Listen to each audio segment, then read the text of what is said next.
here at my terminal in Markham, Illinois, close by Chicago. Give you a little view. You see the trailers and everything. Look how nice they cut the grass. Look at that. All right. Nice. As you can see here, they got a little woods thing going on. Here's a runoff. Okay. I want to go exploring. I ain't gonna lie.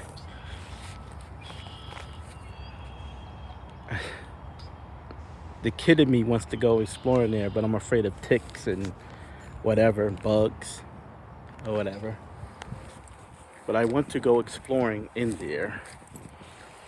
Go exploring in the bush. And that looks like, I see the runoff for water. I don't see any water, but I can tell, well, at least I assume these kind of plants, that kind of tall, grassy looking things sprout out of water. So here you are. Some flowers.